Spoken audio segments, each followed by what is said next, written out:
We already know in life, curveballs are thrown all the time. And it depends on how you bounce back from them as far as where you're going to advance and continue to keep moving on this thing called life. When you're going down those highways and byways, you run into a bump or two here and there.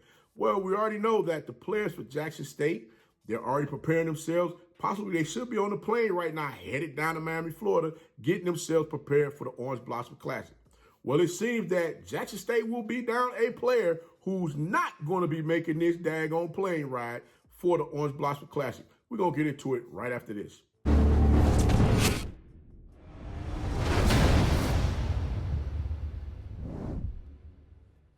You know it's your favorite coach back at it again. 10 toes down, about to tell you how it all went down.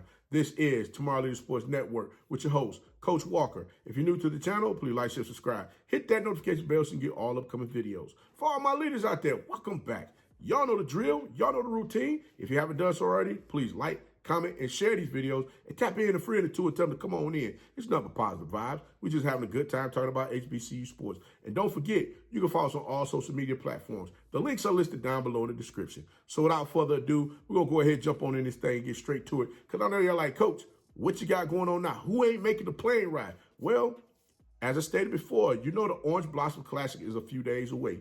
And everybody's been wanting to know if Travis Hunter was going to be making this ride to Florida, because, you know, he had that boot on his foot and people hadn't seen him out there in practice, you know, wanting to know, man, is this a serious injury that he has here where he's going to end up missing some substantial time? Well, guys, I'm going to tell you now, no, he's not the one that's going to miss the plane ride. Trust and believe. If that young man wasn't getting on that plane, he was going to find himself a way to get to Miami, Florida, and probably suit up in somebody else's uniform, because this is one game I don't believe this young man planning on missing. Not to mention the other questions out there like, hey, Coach, is there something going on with QB1 Shedeur Sanders? No, there's nothing going on with him either. He's just fine. He's going to be out there prepared, getting himself prepared and ready for this game, looking to go ahead and get the Jackson State Tigers another W against the FAMU Rattlers in this Orange Blossom Classic. There's one athlete that I do believe that was a part of the Jackson State Tigers football team that will not be making this plane ride. That young man is none other than Mr. Mark Pope, transfer in from, I believe, the University of Miami. He's a wide receiver. He decided that he's going to take his talents and go into the transfer portal. Now, I'm trying to understand what in the world could have caused this young man to want to go in the transfer portal right before the season starts. I've seen some crazy things in my past, but this one here, I'm floored behind this one. But you know what? I'm going to say this.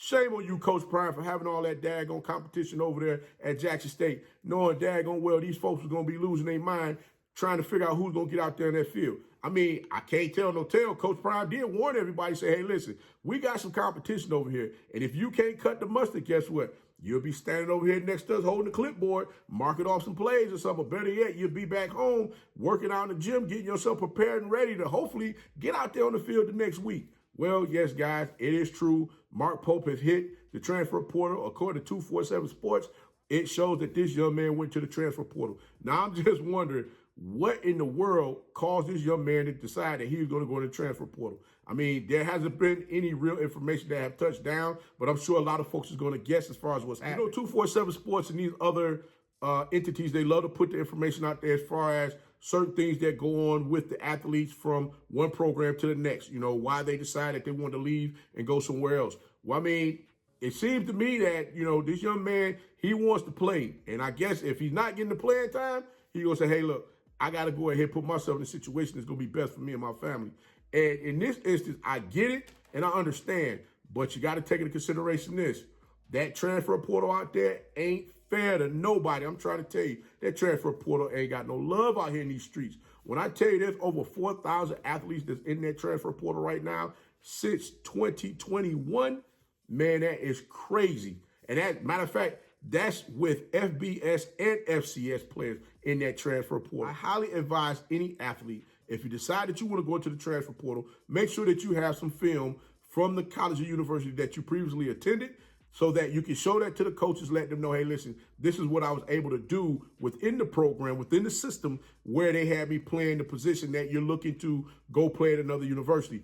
Now, also another thing is this. I hope the young man had a plan, because remember, the NCAA gave everybody that one time to transfer somewhere and be able to play immediately. One thing to keep in mind is this. If you use that already, This young man is going to have to sit out the whole season. Understand this, the NCAA was looking to make some changes as far as to the rules. And one rule in particular was allowing players to transfer to another school and be able to play immediately without there being any issues. But there's always that one little thing as far as that window where you can transfer into a school and still be, transfer from one school to the next and be eligible to play. In this instance, I don't think that's going to happen for Mr. Pope. I think he's going to have to sit out this year. Another thing to keep in mind is this, the rule as far as the NCAA allowing athletes unlimited transfers and to have the ability to play immediately, that bill did not pass. So trust me, he's going to end up having to sit on somebody's side if he used that one for him to be able to play immediately if he transfers to another school.